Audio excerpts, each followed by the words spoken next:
Hello friends, स्वागत है आप सभी का हमारे चैनल पे। तो आज मैं आपके लिए लेकर आई हूँ daily use English word meaning Hindi and English, यानी रोजाना बोले जाने वाले शब्द हिंदी और अंग्रेजी में। अगर आप हमारे चैनल पे नए हैं तो हमारे चैनल को सब्सक्राइब करके बेल आइकन को प्रेस कर ले, ताकि हमारी आने वाली सभी वीडियो की नोटिफिकेशन आप तक सबसे पहले पहुँचे। तो चलिए वीडियो को शुरू करते हैं। हमारा पहला वर्ड है शासन। शासन को इंग्लिश में रियन कहते हैं। रियन मतलब शासन। विद्वान, विद्वान को इंग्लिश में लर्नेड मैन कहते हैं। लर्नेड मैन मतलब विद्वान। अपराधी, अपराधी को इंग्लिश में गिल्टी कहते हैं। गिल्टी मतलब अपराधी। सुनवाई, सुनवाई को इंग्लिश में ट्रायल कहते हैं। ट्रायल मतलब सुनवाई। गंभीर, गंभीर को इंग्लिश में ग्रेव कहते हैं। ग्रेव मतलब गंभीर। झगड़ा, झगड़ा को इंग्लिश में फाइट कहते हैं। फाइट मतलब झगड़ा। साधना, साधना को इंग्लिश में रिसोर्स कहते हैं। रिसोर्स मतलब साधना।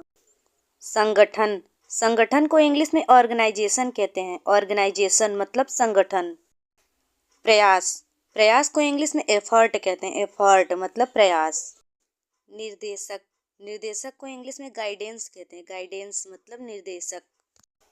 व्यवस्था, व्यवस्था को इंग्लिश में अरेंजमेंट कहते हैं। अरेंजमेंट मतलब व्यवस्था। उपाय, उपाय को इंग्लिश में सॉल्यूशन कहते हैं। सॉल्यूशन मतलब उपाय।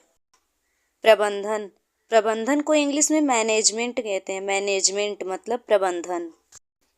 अधिकार, अधिकार को इंग्लिश में ऑथोरिटी कहते हैं। ऑथोरिटी मतलब अधिकार। ग्राहक, ग्राहक को इंग्लिश में क्लाइंट कहते हैं। क्लाइंट मतलब ग्राहक। समझौता, समझौता को इंग्लिश में डील कहते हैं। डील मतलब समझौता। लक्ष्य, लक्ष्य को इंग्लिश में टारगेट कहते हैं। टारगेट मतलब लक्ष्य। रणनीति, रणनीति को इंग्लिश में स्ट्रेटेजी कहते हैं। स्ट्रेटेजी मतलब रणनीति। कर्मचारी, कर्मचारी को इंग्लिश में एम्प्लॉय कहते हैं। एम्प्लॉय मतलब कर्मचारी। यात्रा, यात्रा को इंग्लिश में जर्नी कहते हैं। जर्नी मतलब यात्रा।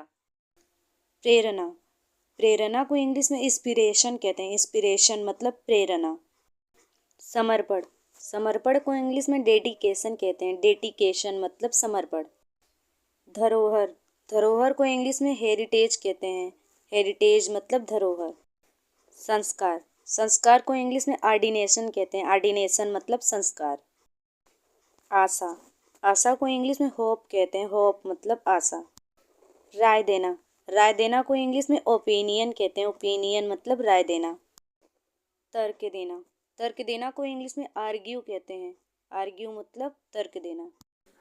व्यक्त करना, व्यक्त करना को इंग्लिश में एक्सप्रेस कहते हैं। एक्सप्रेस मतलब व्यक्त करना।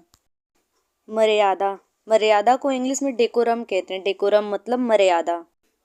प्रवृत्ति, प्रवृत्ति को इंग्लिश में टेंडेंसी कहते हैं। टेंडेंसी मतलब प्रवृत्ति। आज आपका क्यूज है, प्रवृत्ति और धरोहर को इंग्लिश में क्या कहते हैं? कमेंट बॉक्स में जरूर बताएं। अगर हमारी वीडियो आपको अच्छी लगी हो तो प्लीज़ लाइक करें, कमेंट करें, सब्सक्राइब करें एंड शेयर करना ना भूलें। मिलते हैं आपसे अगली वीडियो में, तब तक के लिए हर हर महादेव।